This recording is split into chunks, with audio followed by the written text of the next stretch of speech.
Raj Narayan is an expert on wellness and well-being and meditation too. So let's see how he connects his travels with all these wonderful ideas. I think traveling helps you to become more mindful. Traveling helps you to have a greater appreciation of what you have.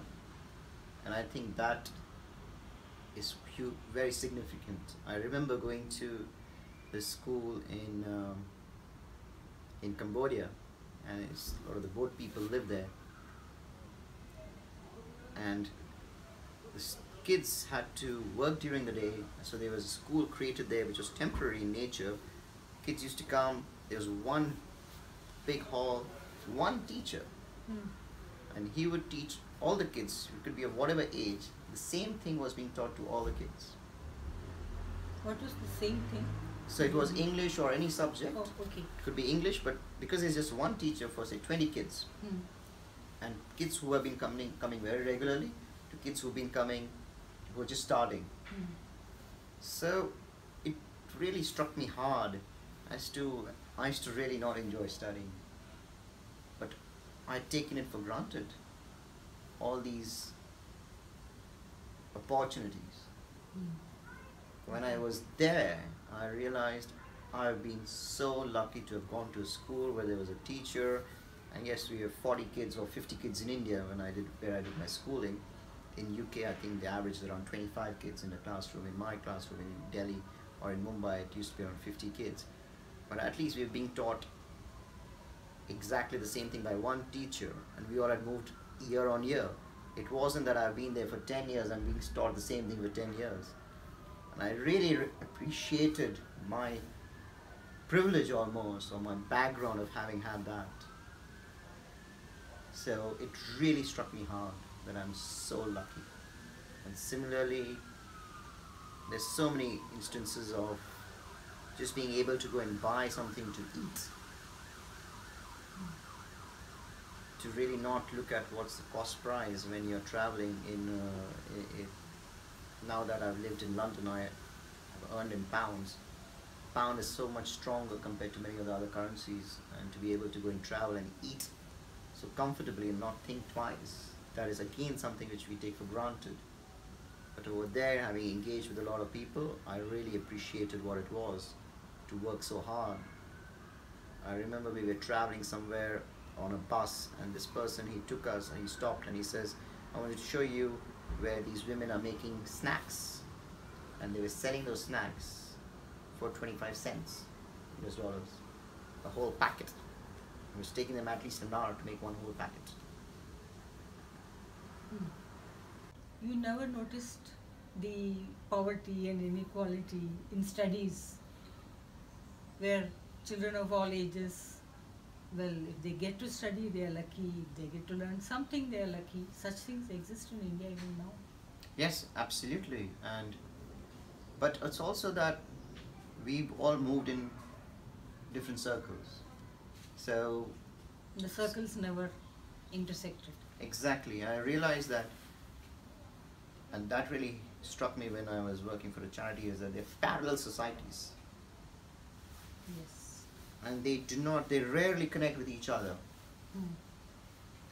And I think one of the things is also, if you see something every day in your own hometown, you become used to it. Exactly, you get used to it. As human beings, we get used to it, we almost become numb to it. And I'd almost forgotten about it. When I went to this new place, it really struck me hard. And that's what I've tried to put into my book, is also that let's appreciate what we have. And we have a lot, especially people living in Delhi or Mumbai, or in the middle class, as they're called, or people living in London. All my friends, we all would be deemed to be middle class. And so traveling opens your eyes. Traveling opens your eyes, your mind, your ears, opens everything, and that, I think it can help you make you happier.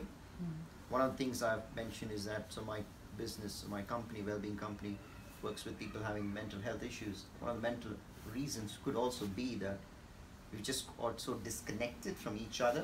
We do not connect as human beings. And while traveling, staying in a hostel, you connect with another human being. It's easier to connect while traveling. There was this example, this lady I met in a small, very remote island, and she was from Manchester in England, and she said, her story was, Raj, when I was there in Manchester, my boyfriend had broken up with me, I just lost my job, and I was on antidepressant pills. And she said, my friend who was here in this remote island just called me and said, you don't need much, just get a few clothes, buy a one-way ticket and come here.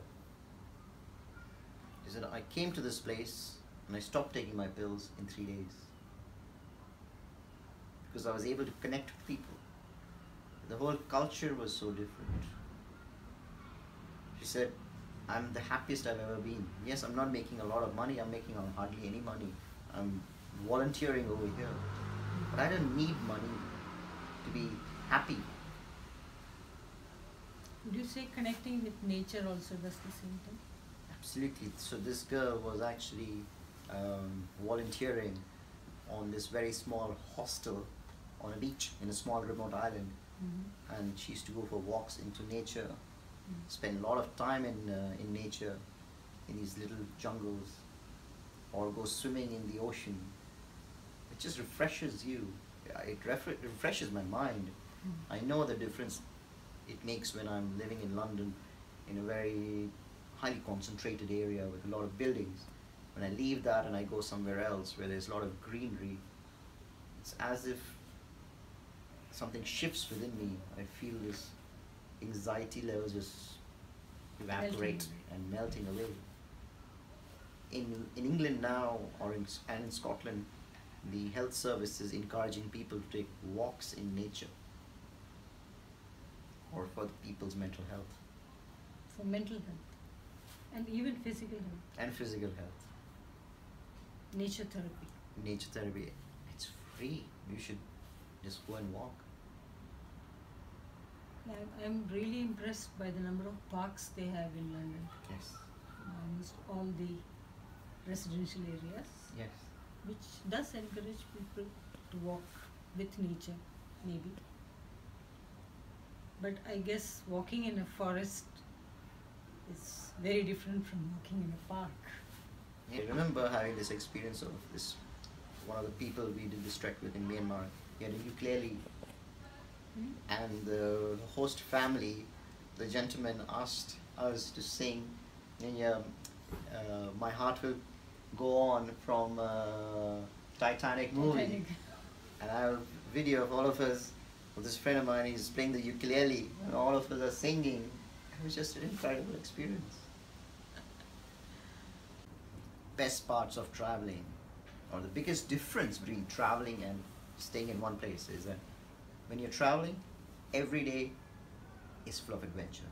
It's a new day, literally. So you get up, you're in this new place, you go and you explore the place. And it might take you 3 days, 4 days, 5 days, 6 days to explore that city or the village or the town, or to do this trek. So no 2 days are the same. When I come back to London or to Delhi, there's a routine. Every day seems to become the same, just merges into the same thing. There isn't that many new things. I might go for dinner with some friends here or there, but that level of excitement is missing. But when you're traveling, every day is different. And when you have explored a lot about this village or this town, then you go to another village, another town, another city, to learn about another country or another culture. So every day is exciting. So if you want excitement in your life, go travel. At any age. At any age. I've met people from 18 to 65. I think a lot of women took a lot of inspiration from the movie Eat, Pray, Love. Right. Starring Julia Roberts. There are women's groups traveling in India. Also, they've started. Many of them are there. But I think they are mostly in the upper middle class or upper class. They will not think of backpacking. Yes. Backpacking is a different culture. It's a different culture, yeah. I don't think many Indian women are taking to backpacking. Unfortunately, I have not met a single Indian man or Man or woman woman. Okay. backpacking. I've Mm. seen. So there's a small village in Cambodia called Go wrong. Koh Rong, Okay. and there are very small villages in very remote parts of Myanmar where the total population was 200. And the Koh Rong, I think the population, local population was probably again 200. There were 4 Indian restaurants, but no Indian backpackers. Because people love eating Indian food, so guess what? If the demand is there, the supply will be created. So the people I met from India were the people working in the restaurant. They were the owners of the restaurant, the people who were cooking food. But I didn't meet any backpackers from India. I hope your travels and your book and your talk will inspire many Indians to travel. I hope so too.